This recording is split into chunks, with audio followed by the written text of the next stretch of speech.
We're live.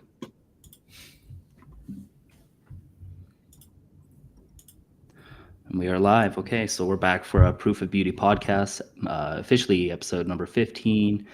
We're just going to jump right into it. A few minutes late. Sorry about that, guys. See a few people already with us. Thanks for tuning in. How's your week going, guys? Not too bad.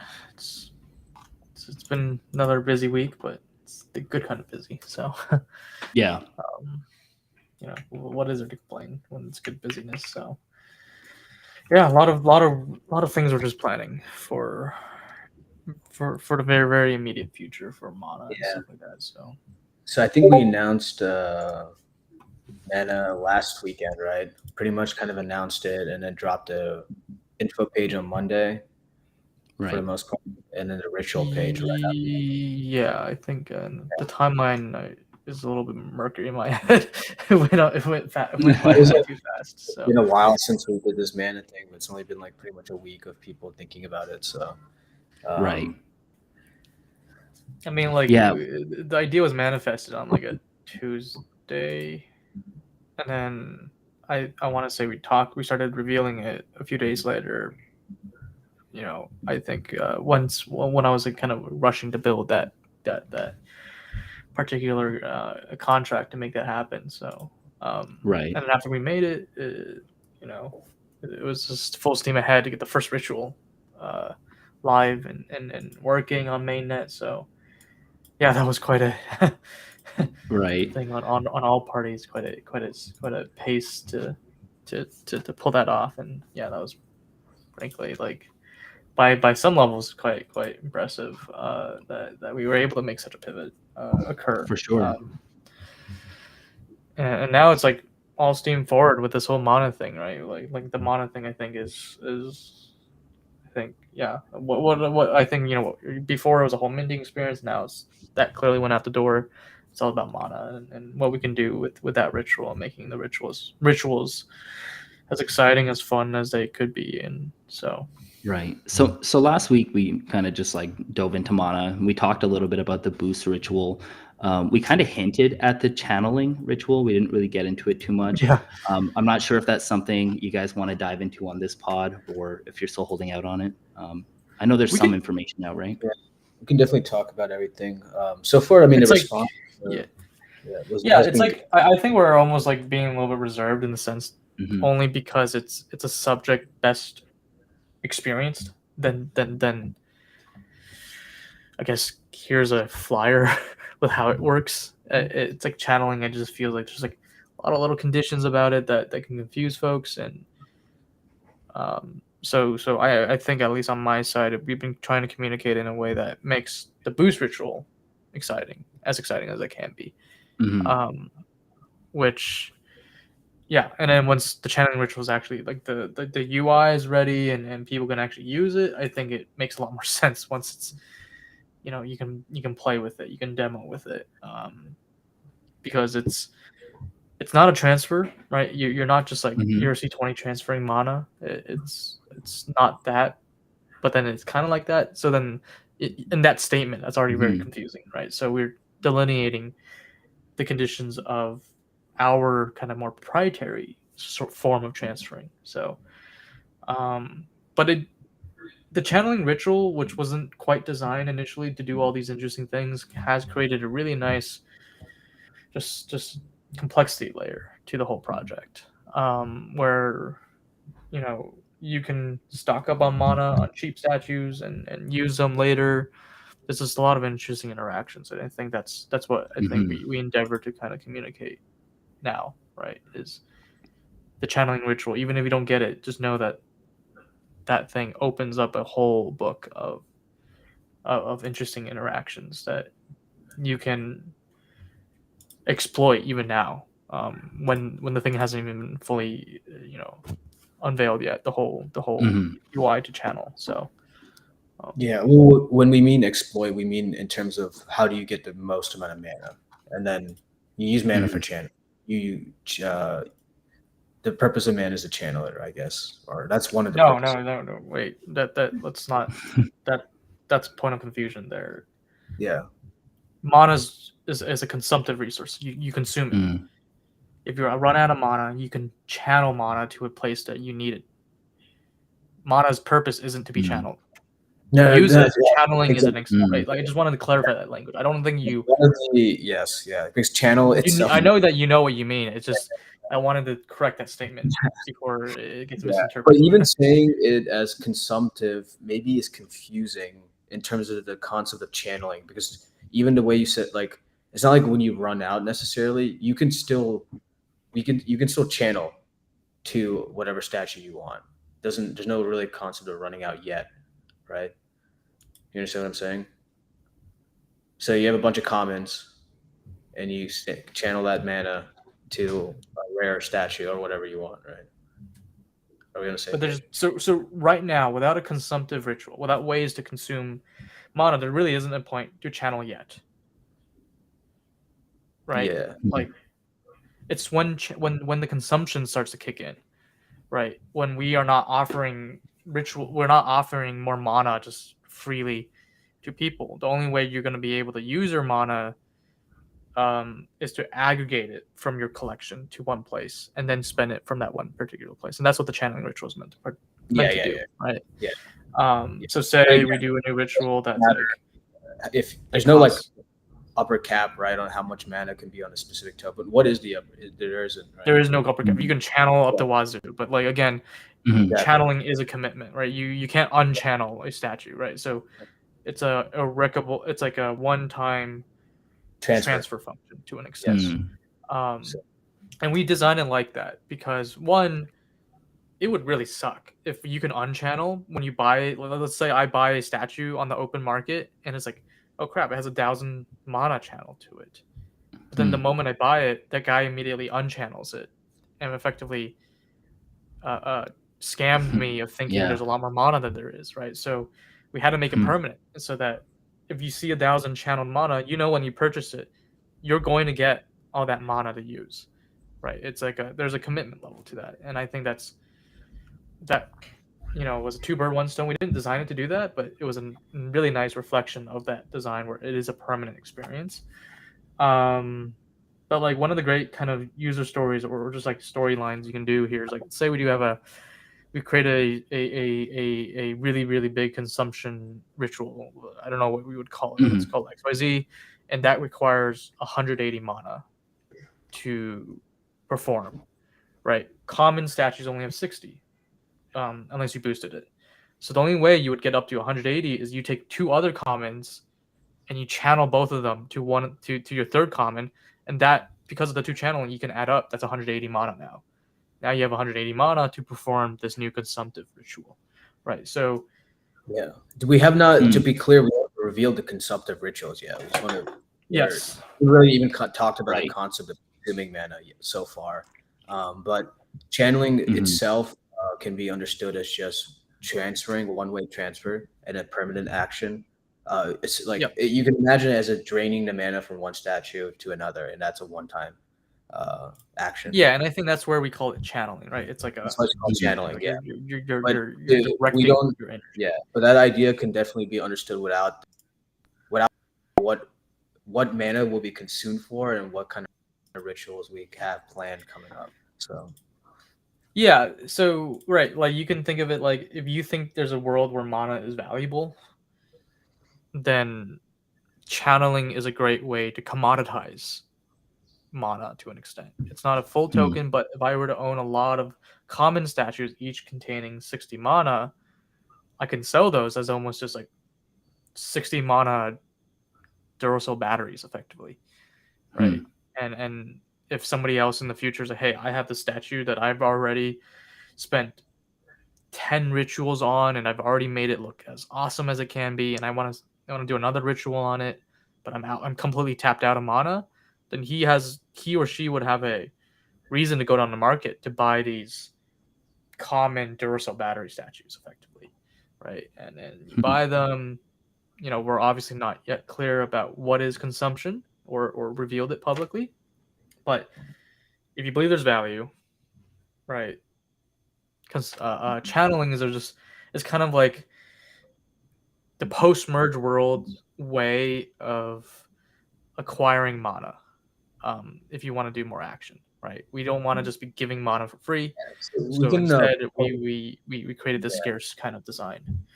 we can pull up this tweet just so we talked about a lot of concepts. So if anybody's just joining in now, or we want to go kind of 0 to 1 and explain the mana, this tweet I think would be useful. But Yeah. I'll pull it up. I mean, for the most part, dude, you think the graphic makes sense, right? I mean, we can do a better job, obviously, but well, let's. I want to be clear that yeah. It's 4 statues channeling to one place. The arrows. Just want to make that clear. I know that having 5 arrows pointing all to one place is not that clear, but it's not like you're channeling a chain. It's you all channel to one place. Did that make? Does that like? Yes. Yeah, right. That makes sense. So it's like 4 statues moving all of it to one place. Yeah, and if we just want to talk through too why are common statues important is well, you can if you're able to accumulate a ton of common statues at like at a floor price or less, and then you are able to use the boost ritual right before the merge and then get kind of like maximize the mana on each one of those commons, then you got a nice collection of basically mana batteries. Be essentially a commodity, right? It's like they're almost that is valuable in and of itself once mana is a scarce resource post merge, and there's no longer an opportunity to create mana. And then as more rituals are introduced, basically of how mana is spent, it'll become basically interesting how these mechanics play out with where is mana actually stored, like who has what, how many common statues actually are being like this, and yeah, we'll see. Yeah, so like the post-merge world, I'd be very hard-pressed and surprised if the net like mana distributed amongst all 8,000 statues is not shrinking as people are using it, right? Like this, it's a deflationary asset, big ass quotes here. It's right. The amount of net mana on the whole supply on the whole collection will start to shrink as more people are using it, right? We don't plan to just all of a sudden double that number in the future. It's going to get more scarce. Channeling is just a way of moving mana between statues, moving that net amount of mana to where you want it to be to use it. But between now and the merge, this is probably your biggest, if not the best, opportunity to just stock up on mana, right? Just get as much of it as you can. Post merge will give you the access tools to move it to where you think is the best place to be moved, right? So like I think it's a great strategy if you believe mana is a great thing, is sweep the floor, get as much as you can, and you charge them all up with the mana boost thing, right? Which is like 200 times 0.04 if you do it like an hour before the merge with like 16 London gifts. Like you can imagine, you can literally give each one of them like 300 to 400 mana, right? Like extra. And these will be just common sitting there with 460 mana. Like that has a lot of value in the future. If somebody's like, I need mana, you can sell these 460 mana batteries out, right? That you floor swept at a 0.01 ETH, right? So yeah, I think there's a lot of interesting strategy to be played, right? Like I know some folks are getting the rare statues, but even the commons have a place in our kind of universe, if you will, right? The mana, they really remind me of game credits. Yeah, it's like it takes a few pages out of those like game style like world designs and economy designs. But it's like a weird balance. We couldn't, if we're not going to do in full ERC 20, which was kind of off the table immediately, we had to figure out how do we. The good part was if it's not a full ERC 20, we get to be more creative with how we how you get mana, how you move it, right? So we don't use words like transfer, mint, burn, right? It becomes, the boost ritual is the minting experience. The channeling ritual is the transfer experience. Consumption is the burn experience, right? We don't give them. We're not using ERC 20 words, right? And that's intentional because it's not an ERC 20.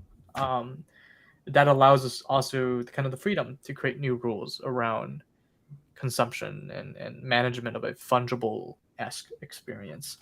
But then that also kind of creates some challenges of how to play the game, because it's not quite often you see a lot of these NFTs that the game to be played is a lot more center placed on the NFT, right? Like Hmm. The value capture is the NFT, right? There's no Uniswap ERC20 token that you can flip and trade because you got an airdrop, right? Like if the project is to grow, that NFT should grow in value, right? There's nothing else that should grow, right? So Right. yeah. So I think for a lot of collectors, the best thing you can do moving forward is stay as open-minded as what you can, and use it also as an opportunity just to be just kind of poking at where you think value can be accrued within the system, right? With this whole mana batteries proposal, where common statues are almost just commoditized, disposable mana pools. I feel like that is only just the start of like the, if you will, start of the just tip of the iceberg of what mana can create as an interaction, right? And how pricing will really work within this world, right? Because to an extent, floor price may not simply be that emblematic anymore of the perceived value of the collection, because I can imagine the higher echelon NFTs, those more act and behave like traditional PFPs, where it's a lot more gauged on their artistic value and their cultural impact, or their brand value, where then you have this layer of common statues that's effectively treated as just commoditized utility tokens. And they would be priced very differently than I would price a PFP like NFT, right? And that's also a really fascinating dynamic that I don't think a lot of NFTs have quite explored. That Right. the staggering of the rarities isn't just because one is more common, one is not, but like they have different expressions of use within the whole IP, right? And that's what channeling is really going to open that door to, right?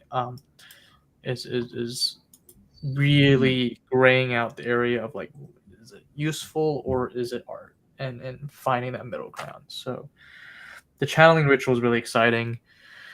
But that added with the boost ritual, I think that's where the game gets fun, where there's a Right. game to be played, if you will, right?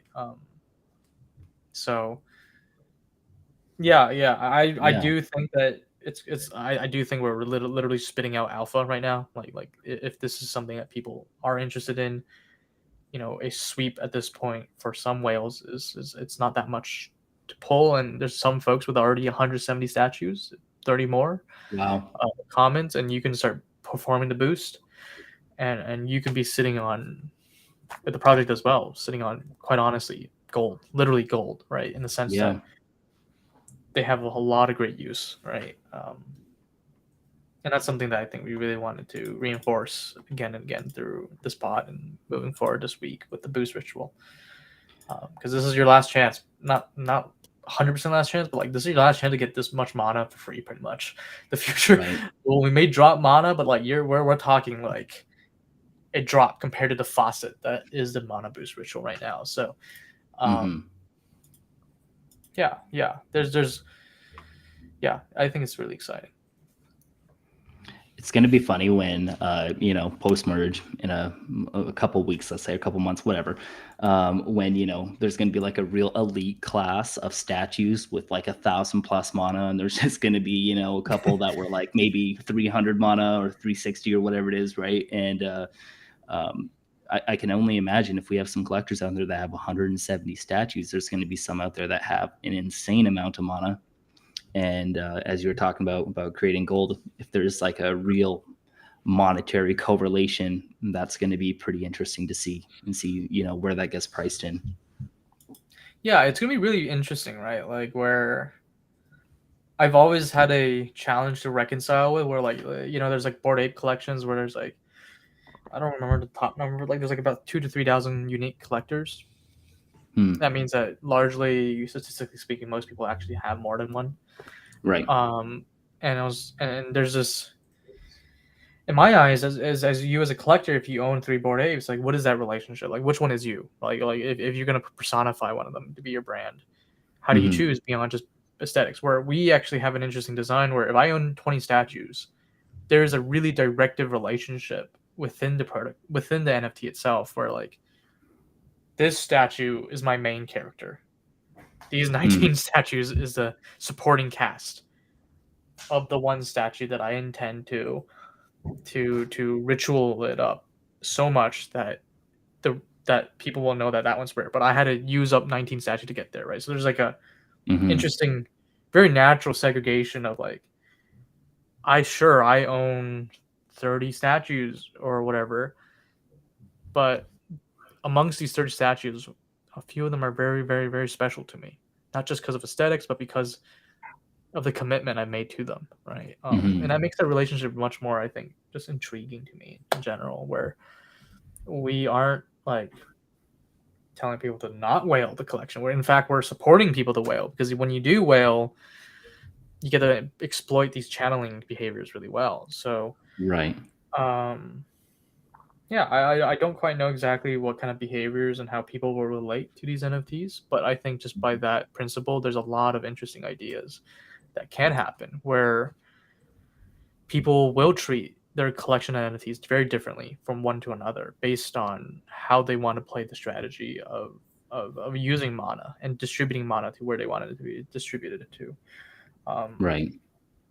and yeah, they're just like we didn't really like, to be fair, we didn't really design mana and on last week with all these ideas in head. It came all with the fourth of within a week, and I think that's where personally I've been really really excited about what we can do with mana, and the future on mana, in a future where I think that the world of the merge NFTs can really hold itself by itself without having to be, it's like, oh, this was just a POS project.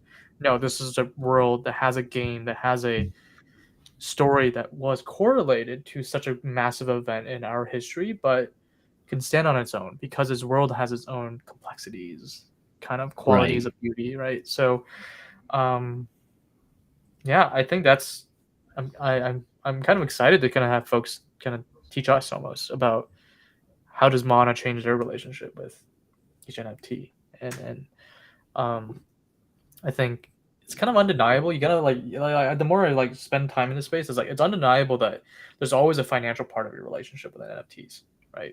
Right. Eventually there's a price that you're willing to sell it at, right? And that Right. means there's Right. always a financial relationship. But to almost bring that part front and center towards our work is really interesting, where there is actually a commodity layer in our collection.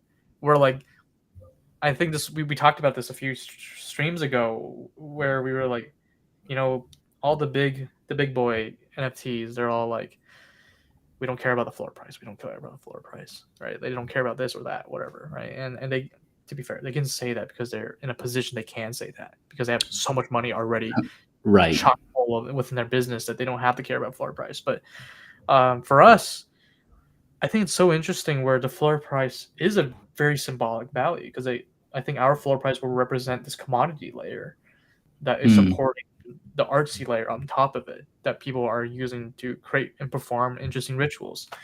Um, and so to an extent, we kind of are flipping that formula. It's like, should we care about floor price? It's like most PFP collections, if they are in a place of privilege, they would obviously want to say no just to be in the vibes. But for Right. us, like it's not that simple anymore, right? Mhm. It's like it has a place in actually our calculus of a success of this project because it doesn't just represent perceived brand value; it represents utility as well. So Right. I could go on and about this, but I just feel like things got much more multivariate with the introduction of Mana, and I think there's so much yet we have yet to uncover and discover, and I think folks that are kind of excited just about maybe not the promise of value, but more so the promise of intrigue that the Mana thing will open, the doors it would open. Mhm. I look forward to being with you in the community, right? I think this is like I think we got something really exciting going on. And When do you think we can share samples of mana ritual of what the consumption? not now, not now. Stay tuned. It's actually surprising in the sense that we actually have a lot of things sitting in place, kind of ready. It's more like we have to figure out the rules of the game, rules of the ritual. More than we know what the ritual can do, but we don't know like how do you experience the ritual yet. Like should you have to call it once, or do you have to wait to call? Or is it like there's a lot of performative like rule mechanical designs that we have yet to figure out, but we have surprisingly quite a few things kind of laying around that we're like that could be ritualified in a really exciting way. And we have proven a lot of interesting things that can happen. It's just a matter of how they should happen in a way that excites the community. So I'm being very vague there, mainly because I'm trying to buy ourselves some patience from the community that like we still have some baking to do and still some thinking to do before we fully unveil the covers. But I think it totally makes sense, right? It's like, I mean, from another conceptual standpoint, like in this in-game universe, like mana boosting, the consumption rituals, like all of this makes sense. But with the fact that it's on chain, the fact that we have these functions, and the fact that we can edit stuff is cool. But I think what makes it cooler is adding the game mechanic of mana. I mean, that's kind of a way to boil down all the stuff you were talking about, right? Yeah. That makes it a game, and that makes the functions come out, other than it just being okay, update metadata, whatever, right? So. Yeah. You said it really well there, right? Like it's the theatrics of this has now become much more interesting than actually the technology itself to an extent. The technology itself kind of proves it itself already, so now it's about the theatrics, about the game, about the world, and the implied scarcity of change, right? In my eyes, mana represents like potential energy, right? People don't realize how scarce mana actually is going to be until after it happens, of course, after merge is over. Yeah. But and we'll be responsible enough to scale the price of mana rituals such that people are not just like blowing it all in the first 2 mana rituals, right? But yeah, I'd be very hard pressed that we're just gonna be like, hey, you just get a free 1,000 mana. Why? Because memes, right? Like I don't think that's gonna happen. That's I bet it's gonna be like I think that's bad game design too, right? Like totally, as simple as that, right? There's gonna be like a fraction of users who probably just don't do anything as well. So like that will be funny too. It's like there will be a lot of virgin statues that are unboosted with base level mana. Not a lot. I mean, some fraction. So if anybody decides not to participate in the coming boost ritual, they lose their opportunity to keep that mana, right? Well, they still have their inherent mana, but then you just like literally just gave up free mana on the table, right? Like, yeah. Even if you only have 1 statue, I don't know what the math cuts out to, but like you still get a pretty nice, just like 10 extra mana, right? And it's still free mana, right? And we have like other levers inside the whole mana system that. And Dave, you're really expecting Go ahead. the gas environment to be pretty decent, right? Like the day before the merge, because protocols will be shut off. Well, it's speculation, but speculation. This is almost like a call to action to the community here.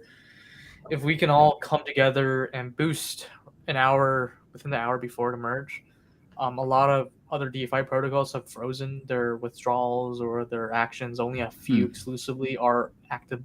I think Uniswap and a few DEXs are going to be still live, but most of them, out of safety, are temporarily pausing DeFi or their centralized exchanges during the merge process. But that opens a window where the gas market is kind of lower. So if we as a community all start boosting, getting ourselves in the top 10, top 20 of the Etherscan gas burners within the last hour, that's just free marketing, right? That also I think reflects that as a community we have genuine impact to the story that we all decided to kind of graft ourselves on, which is the merge, right? So we want to do the calculation for people for like what that's going to look like if we boost on the last day. So base is 60. Or what is there anything else? Yeah, let's use a common one. That makes sense. Yeah, base is 60. Okay. You probably have to do the math because I don't quite remember all the numbers right now. Yeah, let me figure this out real quick. Okay, so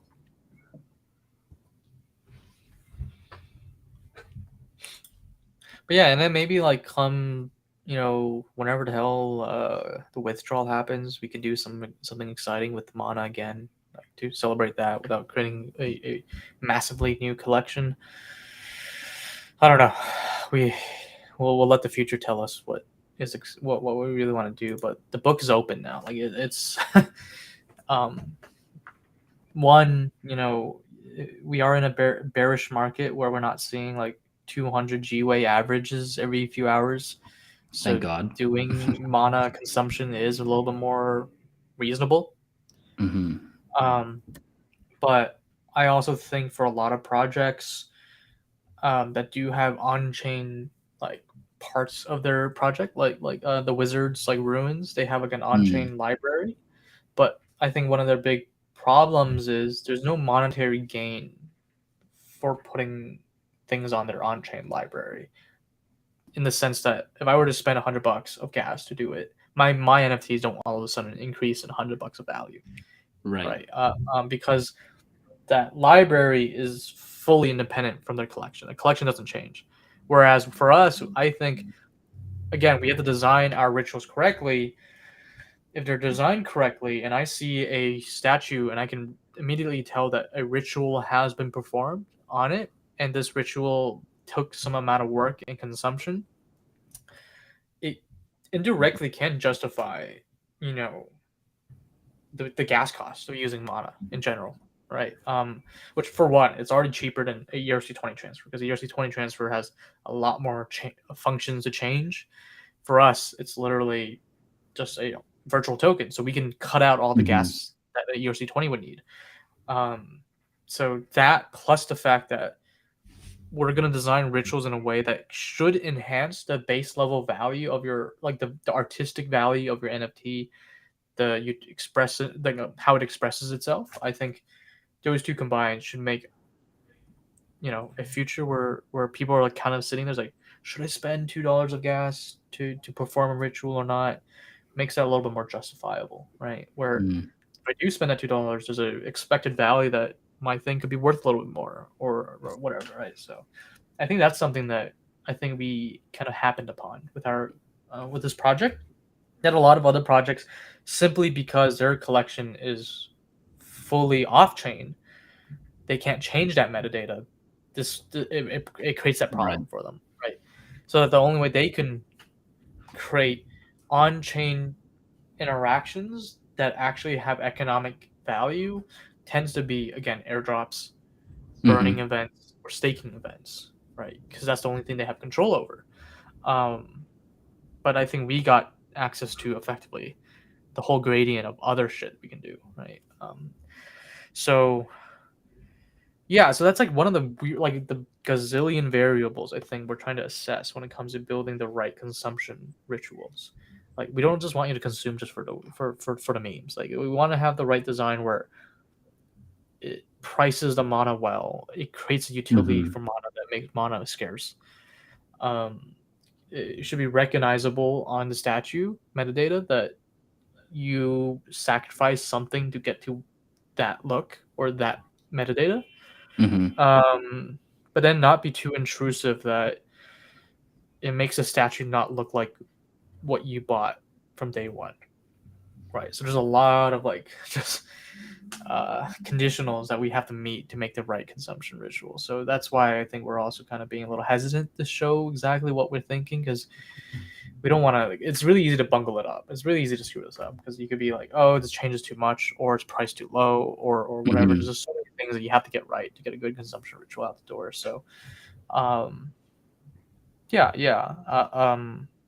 we're working on it, and we're really putting a lot of thought to how do we build this correctly, because it can be easily made incorrectly. Right. Is the best way to say it, right? So, This must be really exciting.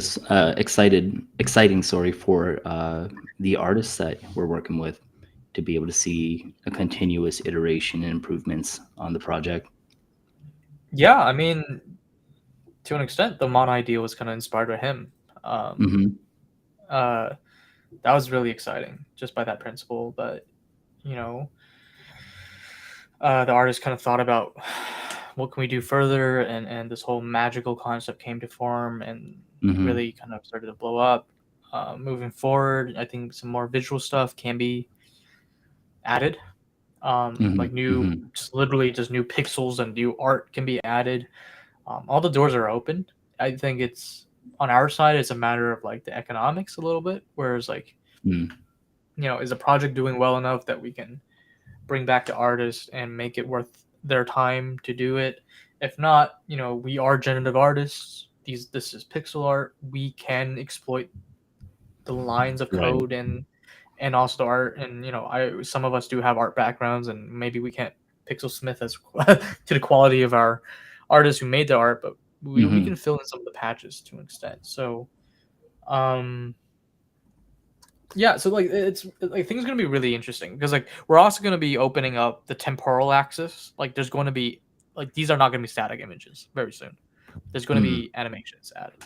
So we're gonna open up another whole dimension to the That's cool. NFT, and we're not yet sure how we're gonna fully exploit it moving forward with consumption rituals, but Hmm. we are gonna open up that. Could there be a future where we add audio? No promises, but Yeah. But it's it's all cool to it's, think about. it's all technical. Right. It's cool to think about art that changes every block, though, because I mean, in many cases, the whatever we do will be, if it's a continuous change, like maybe something based on block, then Hmm. it's gonna change. That art's gonna be different every time you hit the refresh button, right? And I think that's by itself a little bit interesting. I'm Mm. not going to reveal what we have, but we do have a few functions available sitting there Yeah. that will change your mana per block. I'm being very vague here because I don't even know if we're going to activate it or not yet. I think it's still in Mm. Oh, kind of it's left yeah, in there, but I don't know if we're maybe yeah, like I don't know, Ash. Like, do you feel comfortable?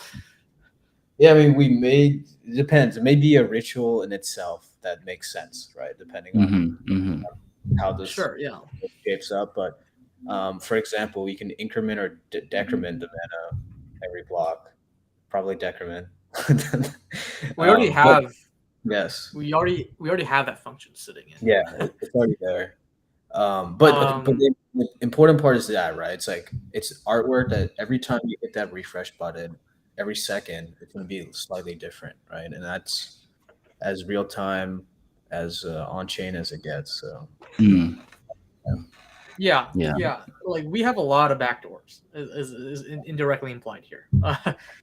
We don't mean backdoors in a bad way. More so that we designed it to Right. be very flexible. We designed it to be very capable to react to what the community finds exciting.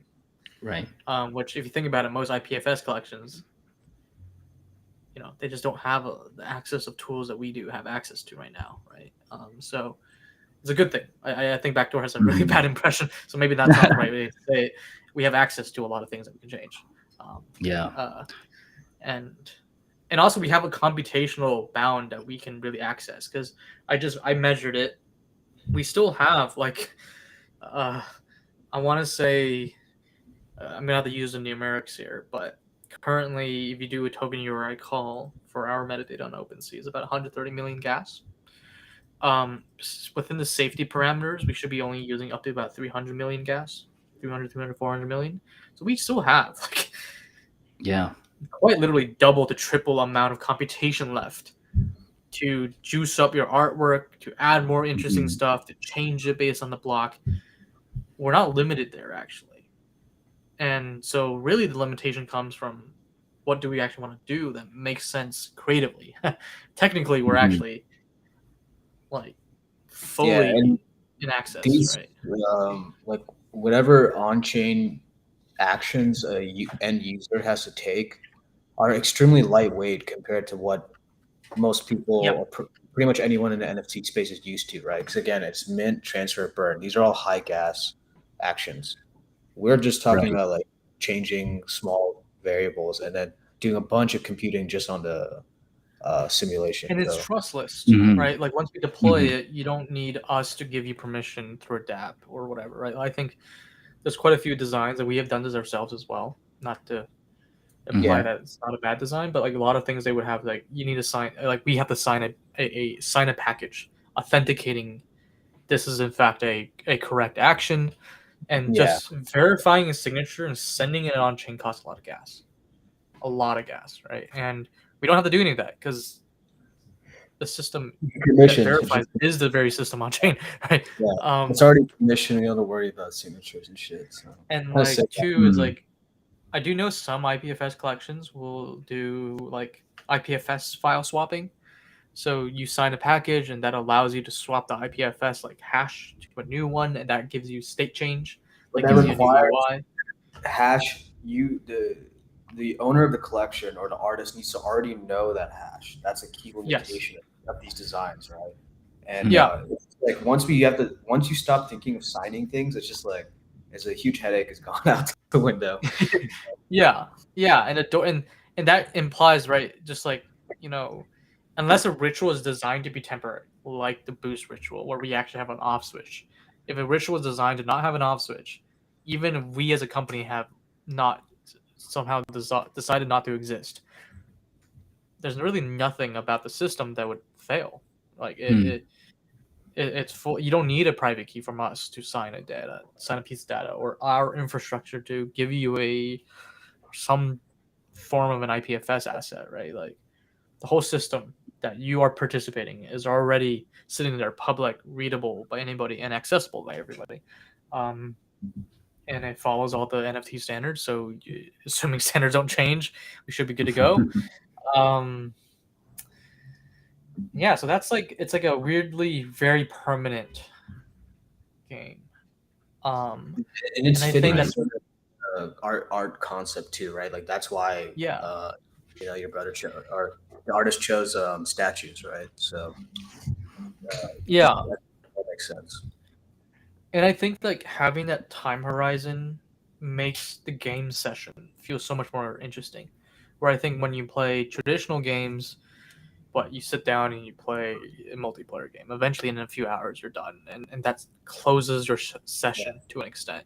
You play Right. Minecraft, you play maybe a map for about 100 hours, whatever, right? But that every hour you play is a very conscious hour that you participated in, right? Where if we have a ritual systems designed, you participate in a ritual now, and maybe you needed to wait a month for the whole Yeah. performative thing to do. The game session never closes with our NFTs. It's Right? just Mm. it's The a game session was opened and it never shuts down, right? it's a fundamentally different type of game experience, right? Why we think these content are highly native to the NFT world, and even more so to this Twitter Right. NFT, right? Yeah. And like that is part of the game, right? The communication, the time delay, like the temporal aspect. You guys receiving information from us figuring out things in real time, like all of that is part of the experience in the game. And yeah, I was going someplace else as well, but I forgot. Yeah, I was just like, don't say too much about that. Like, yeah, and I feel like if we're gonna do GameFi, this is the way it was meant to be done from the beginning. Like it, Hmm. this is what I think the power of the NFT is, right? And just using as like a token representation to some game engine made on Unity or whatever, right? Not to say they're bad, it's just kind of doesn't feel natural to the medium.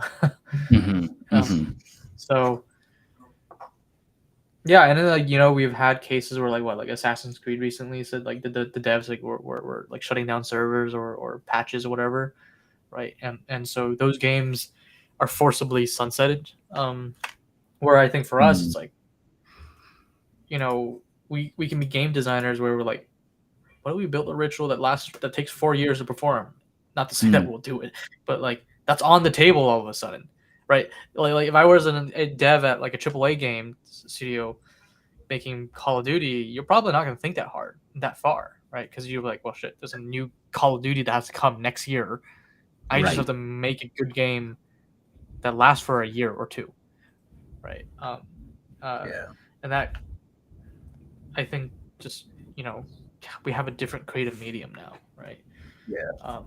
Where we have access to a lot of time, and a confidence that the time is something that is going to be there, right? Where Mhm. I think some companies like, well, we have enough money today from a fundraise to last for 3 years, right? But what if you guys screwed up on a pivot and you guys all of a sudden lost your money, and then you can't guarantee that your servers are going to be online for 3 years? For us, it's like the variable's simple. If the Ethereum blockchain calls, nothing bad happens Mm. towards whatever economic situation that we find ourselves. The game will be there, right? The statues will be there. Yeah, like that reduces the equation so much more that I think it allows us to be spread our wings more about game design, right? Yeah. I see it as like it's a fun, it is a game, but it's also like a fundamentally different style of storytelling with the liveness, which is why we keep Yes. emphasizing it. So I think when people think of games, and especially GameFi, like what's being developed right now in the space, it's still fall into it's not really traditional, but just like what people define as a game, which is a contained end-to-end Yeah. experience that's kind of like design start to end, start to finish, and then released. Um, by kind of we're essentially inverting that model by what everything being real time in the contract itself, right? The function itself, every action is real time. It just changes the paradigm of let's just be self-referential. Let's just actually develop out memenomics Mhm. in a way that is natural and not forced, right? Um, yeah, I think we're onto something here. He's got to keep pulling the string. Yeah, I mean, there's a lot we're figuring out a lot of just even technological things to make this sustainable long term to do. But I, just even just on a side note on scalability itself, I do think a future where there is L2s that offers a better surface for these projects is like eventually you're gonna have to hit again. Like eventually the Ethereum will come to a day where it's just too expensive to be on it. Mm. But I think like just like putting DeFi on L2, not to say it's a bad idea, it's just uncreative, for lack of a better way to say it. But then like the GameFi NFTs that are on L2s, it just feels like they're just trying to make the transfer functions cheaper. Mm. But they're not really exploiting the fact that they have a very cheap gas market to work with. So I think we're really still at the cusp of it all. But once like few people are like, or ourselves, move out to the L2 worlds and say, well, shit, right? Like gas got cheap again, and Yeah. Mhm. we can do crazier and crazier. I'm just going to use the word that we're using for statues, rituals. For future projects, they probably aren't called rituals anymore. They get cheaper to do, and then right, we can continue to ask like providers, hey, can you give us 500 million gas in a token URI call? Right? Can we do that? So you're saying, imagine using the LPs itself for the whole project, or doing this kind of multi-layer approach where Well, the it could be contract. both. I think both are very valid designs. Yeah. I hope ideally is that the future where we see I like don't quote me on this, but I think we can actually kind of pull off the L2 design where you have your NFT on mainnet, Mhm. but then your token URI function calls the L2 function. I think there's a very jank way to do it. Hmm. With I want to say Arbitrum or Optimism. I forgot which one. I did some research. I was asking them on the Discord if I can use their L2 bridge to make an ETH call to Optimism from mainnet, and they were like, "Yeah, that sounds fine." But then I didn't really push it harder and say, "Can I do that in a token URI Interesting. function?" Yeah. And Yeah. OpenSea can pick it up, because if that's the case, then it's really jank. But technically, you can already do it. But I'd prefer if it's just if OpenSea can pick up on optimism : / address / function name, right? I think that's so much more intuitive than us figuring out how to jank out a bridge function call to Mhm. another layer. and their validators there, right? Yeah. I mean, I was also thinking too, right? It's like one aspect of it is the token URI across multiple chains, but the second is any of the user actions. So like, let's say, I mean, some of your user actions are going to be on main chain on the layer one, right? But then let's say you wanted any of the high throughput actions you're doing a lot, like movements or whatever, that's happening on whatever L2, right? So your wallet, I guess some of it is the wallet support. How much do you think that's gonna be a problem, or it's pretty much the same stuff as Well, if DeFi? MetaMask is around, we're never going to see it. Fuck those guys. But like, Mm-hmm. we need to have better multi-wallet where it's not so Yeah. binary now, where you're like, Yeah, I'm on Polygon or I'm on. it needs to Right, be able like- to like much faster or smarter. Yeah, like I think we need to have node providing systems where like you're on Polygon and mainnet at the same time, and we as the dApp developers can access which one dependent to the circumstance. Right. That probably will take a bit before MetaMask decides to think of it. Is block time not always exactly the same between all the different chains, or I mean, they're all Yeah, the because same? they just have different speeds of like production, block production. Yeah. So I think if this happens, we will have to kind of re-architect a lot of our libraries. It's so Yeah, interesting to think about like MMO games like operating on these super high throughput like blockchain EVM block times, and you're doing movements there, but still like kind of your core player is still on L1 or whatever.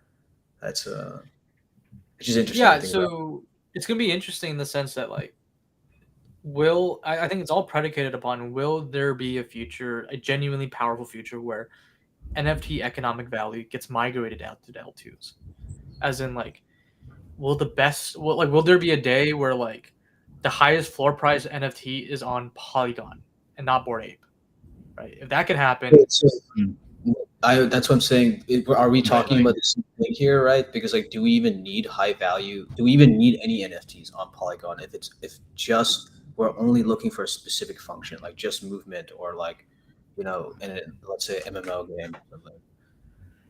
You see what I'm saying, right? Like the token itself is on L1, but we have like right? just But like some- what I'm implying here is like,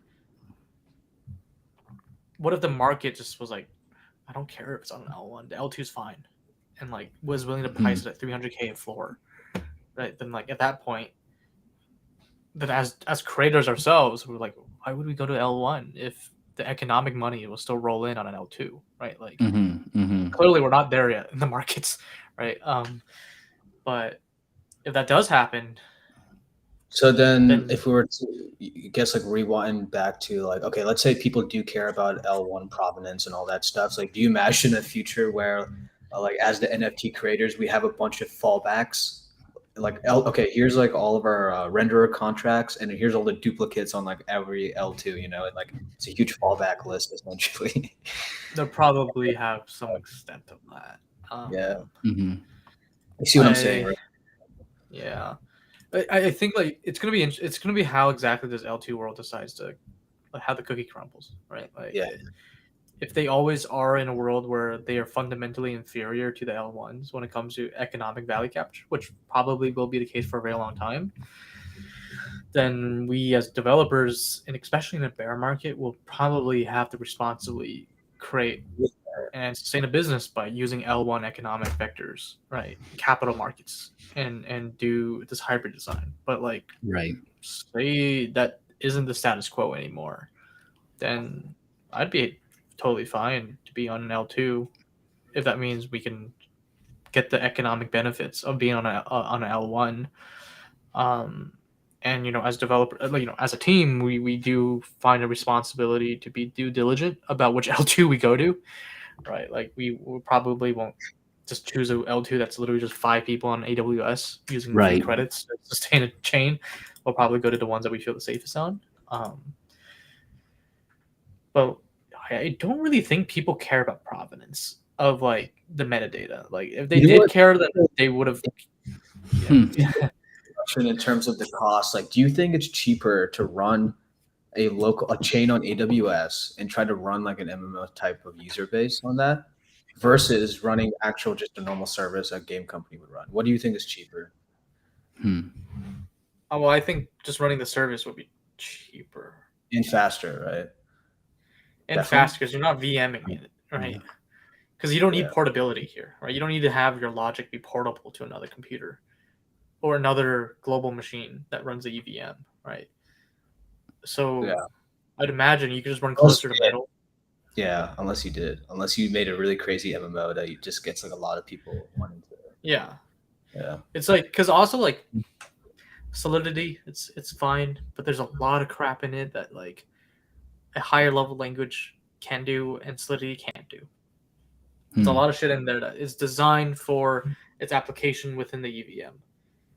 Now, if you don't have that problem where you have to be on the EVM, Well, it's a concurrency thing, right? So it's like it depends on how many users you have and how many concurrent. So if you have a huge user base, huge concurrency, then would running a chain be better? My question.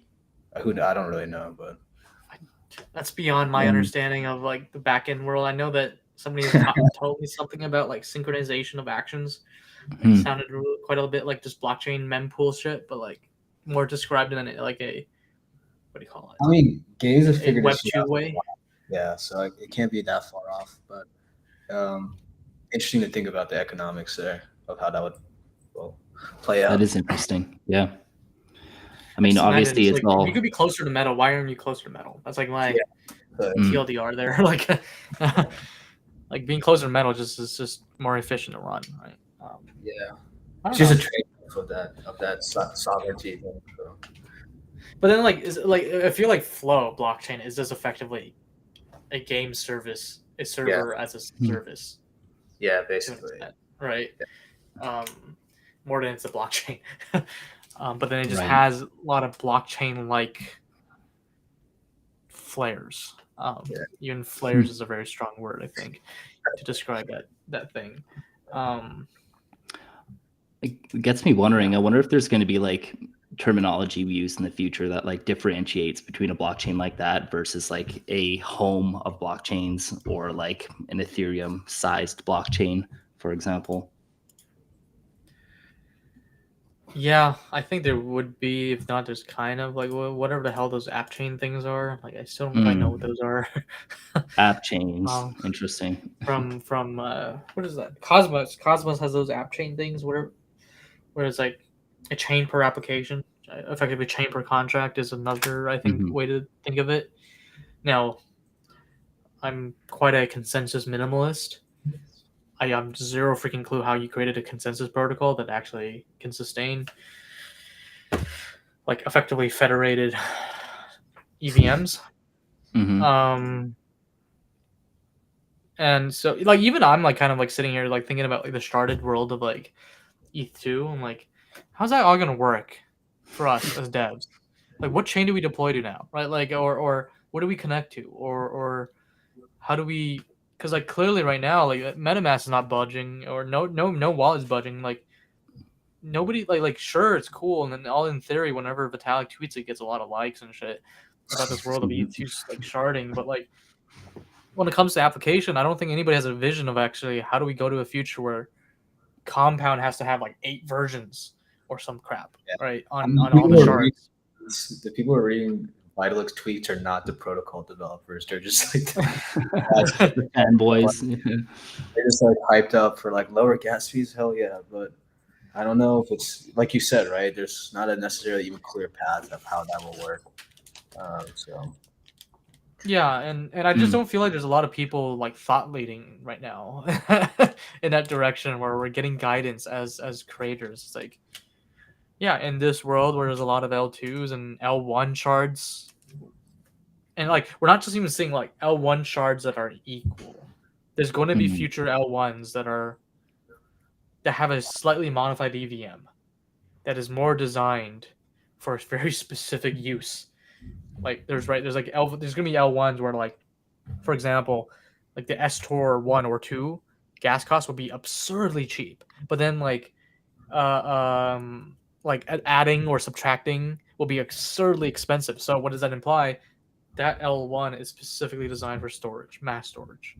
And why is are they thinking about that? Well, it's good for L2 like SK like zero knowledge like Snarks, Starks, These chains are designed for that, right? But then that could be like, obviously it's designed for zero knowledge, but for me, I heard that, I was like, crap, can I store like more on-chain data on this specific L1 designed for mass storage? But then I was like, then where does the NFT live? Does the NFT live on this on this EVM, or on another shard that is more generic? Like, yeah, like it makes me a little restless that we haven't like thought a little harder about, you know, how do we reconcile a world where there is a lot of pools of computation now. And maybe that's just because I'm fucking ETH maxi and that's all I've been living in for all my life. But you know, I feel very strongly about the principles of like DeFi composing upon other DeFi. Like it's like Legos grafted on each other. And I think that NFTs will benefit from that as well. But then if you have to have so many parallel versions of one protocol, how do you compose correctly? I'm sure I'm wrong in this, but like I'm wondering if there's any similarities that we can draw from, you know, with the Polkadot system and how they have multiple parachains on one big blockchain system, and they use their cross-chain messaging platform to basically have everything flowing to and from different blockchains and communicating. Yeah, I think that's the whole, like, I think that was the miracle of the Polkadot, was that cross-chain. Polkadot Kusama, yeah. Well, for me, it's just like I feel like I'm such a freaking bonehead, like Neanderthal, when it comes to like those worlds where they started with a sharded world where we are coming from. Like, it's one EVM. Like, there's nowhere else to go but that EVM, right? And I think even now that like I've been like reading into like L2 cross-chain messaging, like Optimism's bridge, Arbitrum's bridge. I'm like sitting here, I'm like, what the heck is these things? Like it's like I think it's very soon it's gonna be a paradigm that us ETH maxis have to kind of, you know, reconcile with, and I'm not there right yet, in parts that we haven't needed those desperately. We'll see, but like, you know, how many of those big hacks we've seen in the bull market were due to bridges not behaving as a bridge, right but more of right. a leaky faucet. So I don't know, I just feel like it's good and bad. It's a way to solve the problem, but it's like it was one of those like it's like a fragile complexity of our future, where these bridges are mission critical systems, and if they fail, it can be very catastrophic, right? And I think because they can fail and there's so many complexities to it due to the economic vectors that they can introduce, I'm very hard pressed to see a lot of bridges become fully like decentralized. Like I think you've seen that wormhole thing and just be like, no problem, Jump Crypto gave a stimulus check and said, why not? You know, you lost 200 million, just don't do it again, but here's another 200 mil, right? Like, if that's the status quo, like how will there be a good bridge where like where somebody's not there just to rescue it, right? Like, because a bridge failure is pretty catastrophic, I think. No doubt. Right. So sometimes we need a good rescue. Yeah. So we'll see how it all plays out, but yeah. You know, this is the bear market. This is when we're supposed to be building, right? So let the folks that are building build. I'm certain they'll get good ideas on how to solve these problems. I don't think the crypto markets has ever shied away from a challenge. So we'll let them figure it out. In due time, we'll be there to use it. So right. Well, one thing I wanted to add to the merge conversation was just where to perform the boost ritual. So I pulled up the page here, and this is merge.pob.studio. You can go on here and you'll see perform mana boost ritual. I would just say keep an eye on this page. The closer we get to the merge, the more important it becomes. I wanted to throw that out there. Yeah. Yeah, so we're gonna have all our rituals here. Where we should add like a pop up maybe or something. Like whenever we add a new ritual, somebody gonna go on the homepage and know something new is happening. I don't know. Right. Yeah. Rituals ban. I'll add a ban. coming soon. Yeah. But yeah. Yeah. Beyond that page is live. It gives you the latest things. We are tweeting, pretty much live tweeting the curve as we get crawl closer to the merge. hmm We'll be on Discord to answer all the questions related to how this works. You probably have to connect your wallet to see the numbers flash. Okay. Yeah. But yeah, the focus is the merge. The focus is getting people excited for the ritual. And we've already seen that excitement. We're just going to try to fan that fire as much as we can. Is there anything want to add, Ash, on the countdown? The countdown to the merge. No, we'll just be basically reminding everyone of the hard fork boost, and it's going to get basically juicier every day, incrementing by nearly like 10%. And it's going to end. It's going to be around 70% on the day of the merge, so it's going to be quite a difference. We'll keep reminding everyone. Yeah, for sure. Yeah. Tune into Discord, Twitter. You'll see it. Yeah. So, let me think. We may give a sneak peek of what visually will happen when you have a lot of mana next week. Who knows? Cool. Depending on how much we can get done within now and then, but we're gonna all focus on is building out that hype, and we've already seen a lot of hype around it. I think we are at a 0.01 floor right now, right? We're doing well. The rarity tiers are really getting segregated as well, right? Like a rare feels well. I think the rares we still have to clear out, but like the higher rarity tiers are doing well when it comes to price segregation. And yeah, like I think, wow, I'm like looking, we have a pretty thin 0.01 like upward floor. Like if we have a few folks when the gas market's a little bit cheaper, sweeps, I think we're gonna have an exciting week. Oh yeah. Yeah, that's awesome to see. If you guys are curious what we're now, we're just browsing on OpenSea here. Make sure to check out the collection page if you haven't seen it. I'm sure you have. It's pretty thin. And I love this art too. Like this art is sick. I feel like there's so much world building we can do with this art. No clue what we actually build, but we'll figure it out. So awesome. Well, guys, is that the show? that's sounds good to me. Awesome. Well, thanks to everybody who tuned in. We sure appreciate it. It's pretty cool that we're going live on YouTube and Twitter. So I see people live on both platforms now, which is great. If you guys ever have any questions, feel free to drop a question in the chat function on YouTube, or you can just hit us up on Discord, and we'll do our best to keep an eye out for that so we can answer your questions. With that, thank you guys for tuning in. Everybody enjoy your day.